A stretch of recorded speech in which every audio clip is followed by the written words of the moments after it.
High court আগেই রায় দিয়েছিলেন তত্ত্বাবধায়ক সরকার ব্যবস্থার পক্ষে। এবার আপিল করেও লাভ হলো না।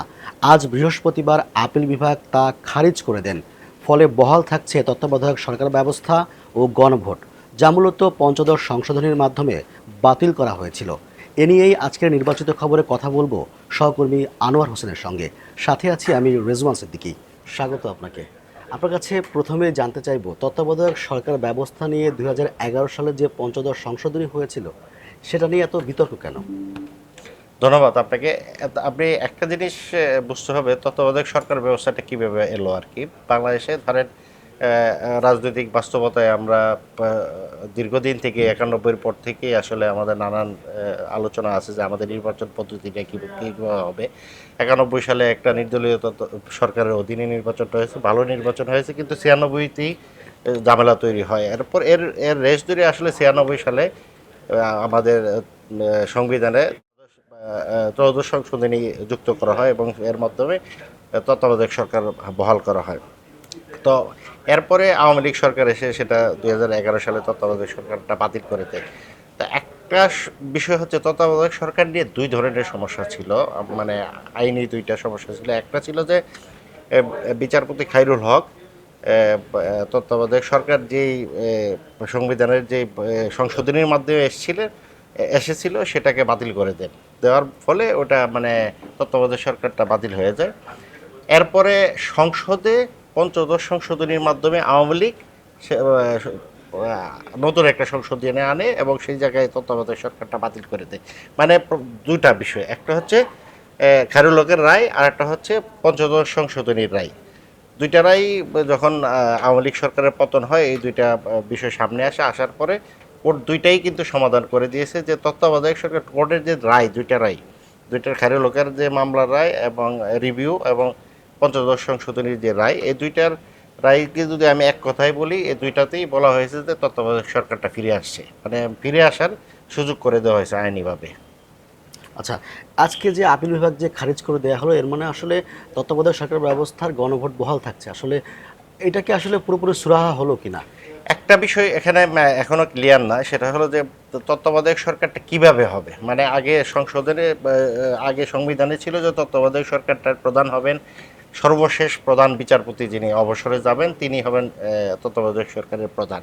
কিন্তু এই জিনিসটা এখনো শুরু হয়নি, কে হবেন তত্ত্বাবধায়ক সরকারের প্রধান, অন্য উপদেষ্টা কারা হবে, সেটা এখনো ক্লিয়ার হয় না। এখানে দুইটা বিষয় আছে। এক হচ্ছে যে কোর্টের যে রায়, সেটা যদি সুপ্রিম কোর্ট যে আজকে যে রায়টা দিয়েছেন, এটার যদি পূর্ণাঙ্গ রায় পাই আমরা, ওই জায়গায় একটা হয়তো একটা মানে ইন্ডিকেশন থাকবে, একটা নির্দেশনা থাকবে। আরেকটা বিষয় হচ্ছে সংসদ সংসদ ঠিক করতে পারে যে আসলে কিভাবে এই তত্ত্বাবধায়ক সরকারটা মানে রিইনস্টেট করা হবে সংবিধানে। এটা কি অটো সংবিধানে ঢুকে যাবে, নাকি পার্লামেন্ট আবার একটা বিলের মাধ্যমে পাশ করবে। সেই ক্ষেত্রে আমাদের রাজনৈতিক একটা কনসেনসাস আছে। আপনি জানেন আমাদের যে জুলাই সনদ করা হয়েছিল ৫ আগস্ট ২০২৪ সালে, ৫ আগস্ট শেখ হাসিনার পতনের পর যে ছাত্র জনতার অভ্যুত্থানের পতন হলো, তারপরে অন্তর্বর্তী সরকার এলো। অন্তর্বর্তী সরকারের আমলে আমরা জানি যে জুলাই সনদ আমাদের করা হয়েছে। ওই জুলাই সনদে তত্ত্বাবধায়ক সরকার ব্যবস্থা ফিরিয়ে আনার বিষয়ে রাজনৈতিক দলগুলো একমত হয়েছে। কিন্তু এখানে কিন্তু রাজনৈতিক দলগুলোর মধ্যে কিছুটা মানে মত পার্থক্য আছে। এখানে অনেকগুলো প্রসেস বলা হয়েছে যে কিভাবে তত্ত্বাবধায়ক সরকারটা আসবে, মানে কে হবে প্রধান, কার মাধ্যমে কে নিয়োগ করবে, কিভাবে নিয়োগ হবে, এটা নিয়ে রাজনৈতিক দলগুলো এখানে ১৫-১৬টার মতো পয়েন্ট আছে, যে ধাপ আছে, ধাপগুলো বলা হয়েছে ওই জুলাই সনদে। এই ধাপগুলোর ক্ষেত্রে ধরেন সব রাজনৈতিক দল একমত হতে পারে না। বিএনপি কয়েকটা ধাপ একমত, যে তত্ত্বাবধায়ক সরকার সবাই চাচ্ছে তত্ত্বাবধায়ক সরকার আসবে, কিন্তু ধাপটা কিভাবে হবে, সরকারটা কিভাবে হবে, সরকারের নিয়োগটা কিভাবে, কে নিয়োগ করবে, সেটা হলো মূল প্রশ্নটা। তো এটা আমি ধারণা করি দুইটা অপশন আছে এখানে। হয় কোর্ট পূর্ণাঙ্গ রায়ে কিছু নির্দেশনা দিতে পারে, অথবা সংসদে বিলের মাধ্যমে সেটা সংবিধান সংশোধনের মাধ্যমে, কারণ সংবিধান সংশোধনের মাধ্যমে করতে পারে।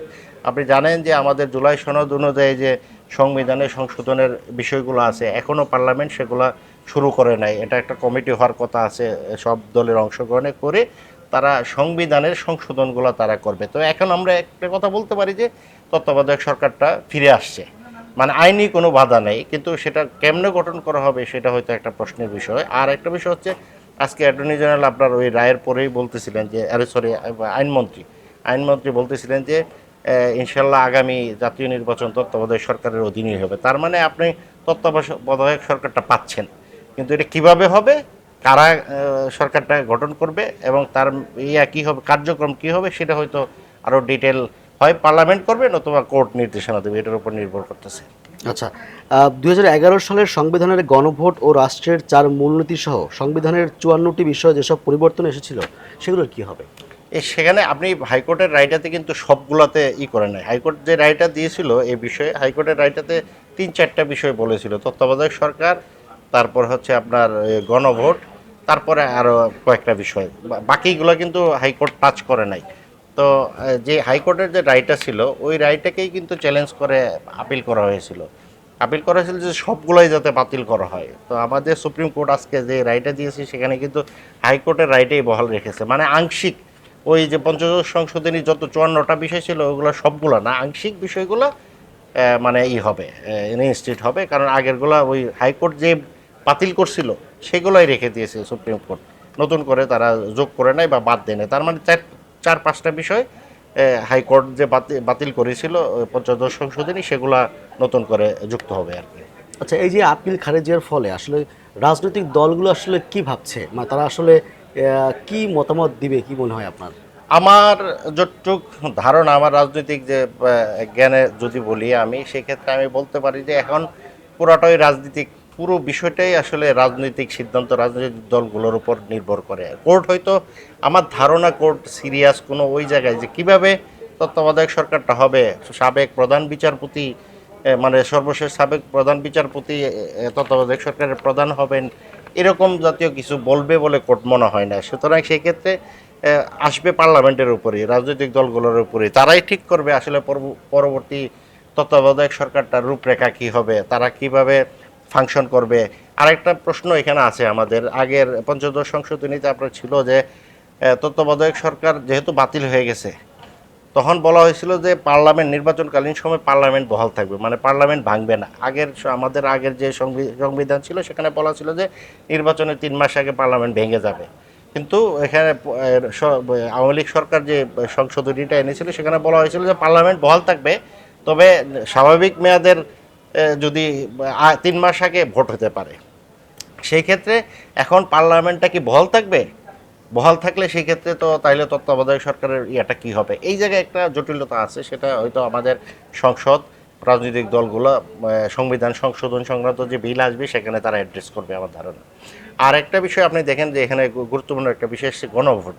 তো ওই পঞ্চদশ সংশোধনীর মাধ্যমে আওয়ামী লীগ গণভোটটাকে বাতিল করে দিয়েছিল। গণভোটের বিধান যেটা ছিল, গণভোটটা কিন্তু সব কিছু না, মানে পার্টিকুলার কিছু যে আমাদের সংবিধানের কোন কোন বিষয়ে পরিবর্তনের ক্ষেত্রে, কিছু কিছু বিষয় পরিবর্তনের ক্ষেত্রে গণভোট করা যাবে, সেটা আওয়ামী লীগ বাতিল করে দিয়েছিল, সেটা আবার ফিরে আসছে। তার মানে গণভোট আমরা আবার করতে পারবো কিছু কিছু চেঞ্জের ক্ষেত্রে। তবে সর্বশেষ যে গণভোটটা হয়েছে সেটা কিন্তু আবার ওইটার সাথে যাবে না, এটা আবার একটা বিশেষ অর্ডারের মাধ্যমে হয়েছে।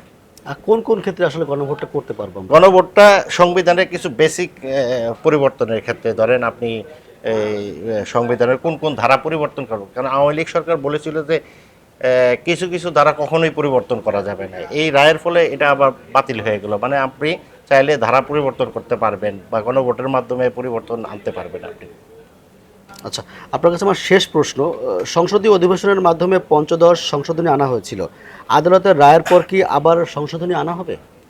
এটা একটা বিরাট প্রশ্ন, মানে এটা এখনো সমাধান হয় নাই যে আদালতের রায়ের ফলে কি সরাসরি, আমি প্রথমেই বলেছিলাম যে সরাসরি এটা সংবিধানে ঢুকে যাবে নাকি আবার সংসদে মানে বিল আনতে হবে। তবে বেশিরভাগ ক্ষেত্রে এবং বেশিরভাগ মতই হচ্ছে হয়তো সংবিধানে এটা অন্তর্ভুক্ত করতে হলে আবার পার্লামেন্টে বিল আনতে হবে। এই বর্তমান যে বিএনপি এবং জামাত, এনসিপি যারা আছেন সংসদ সদস্য, তারা মিলে ভোটের মাধ্যমে আবার জিনিসটাকে বিলের মাধ্যমে, আইনের মাধ্যমে জিনিসগুলোকে আবার ইনস্টিটিউট করতে হবে, এটাই হলো বেশিরভাগ মানুষের ধারণা।